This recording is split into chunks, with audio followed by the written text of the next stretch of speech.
So the question is, can your footwear system handle getting completely wet? You have the option to either have a waterproof shoe or boot, or a completely non-waterproof shoe or boot. I didn't invent this system. It was something I read about and I decided to try it out. It's pretty different compared to what most people do. So first of all, it starts off with a standard, non-waterproof hiking shoe or boot. So this is a pair of Merrells.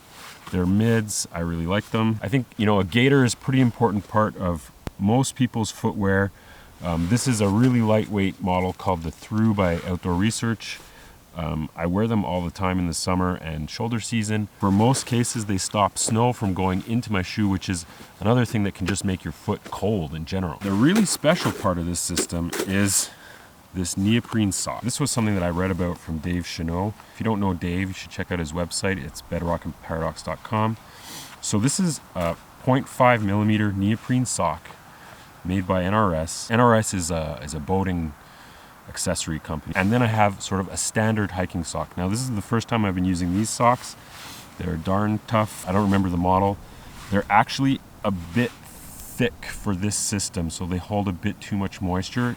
It's really the first trip that I've worn them. They're fine. They're completely soaked because I did cross a stream this morning. But my feet are actually quite warm. They're perfectly warm right now. Neoprene is I think it's a closed cell foam, and it should insulate even when it's wet. So that's what they use in wetsuits. So basically that's it. So it's a pair of thin socks, a pair of these thin neoprene socks on top of it, and my completely non-waterproof hiking shoes, and a pair of gaiters. So the idea with this is that throughout the day, my feet can get wet multiple times. They're wet. There's no getting around that. They're wet, but they're comfortable. The important part of that is being confident in the system. This morning when I got my feet wet in the stream, they were cold because that stream was cold. If you took your boots off and you waded that stream, your feet would be cold. You kind of just have to accept that. So you've got either the option that you're not going to cross the stream, or you're going to cross the stream and you're going to get cold feet. And either you're going to take your boots off to cross that stream and cross it barefoot, or you're going to use a system where you can just walk through the stream, get wet feet, and keep on going. The nice thing about this is, first of all, once you cross that stream, you don't have to do prep on both sides of the stream. You don't have to stop and take your boot off, cross the stream, then stop, put your boot on.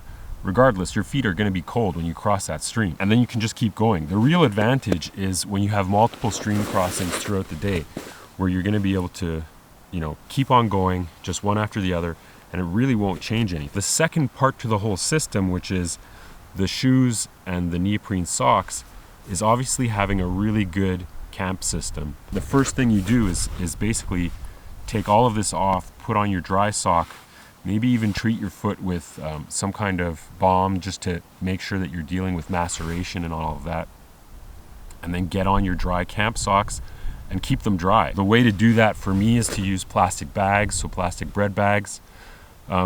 Another way that some people do is to bring a completely dedicated camp shoe.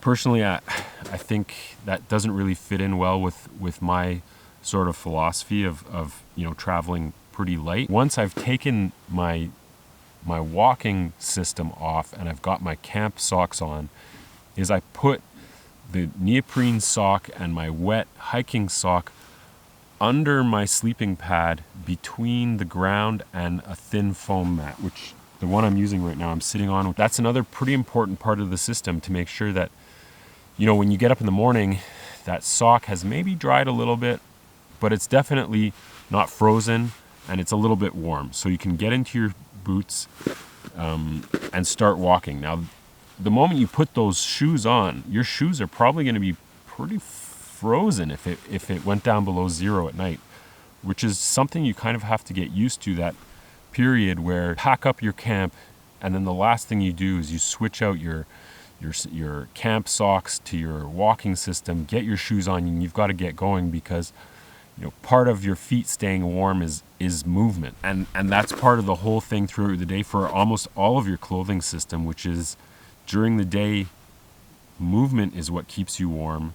Your metabolism is what keeps you warm. Eating is what keeps you warm. The moment you stop, you have to be considering that things are a little bit different. And if you stop, maybe you need to sit on a foam mat. I think that's pretty important. And depending on how long I stop for, you know, my feet might start to get cold. And I have to trust that once I get going again, they're going to warm up again. And that's something that takes getting used to, the confidence in your system that, you know, you can sort of go through those cycles throughout the day of cold back to comfortable. I wouldn't necessarily say warm, but cold back to comfortable and wet. That's this system. Let me know what you think about it. If you want to know about the rest of the gear that I use on these kind of trips, check out this video. I'll link it right here.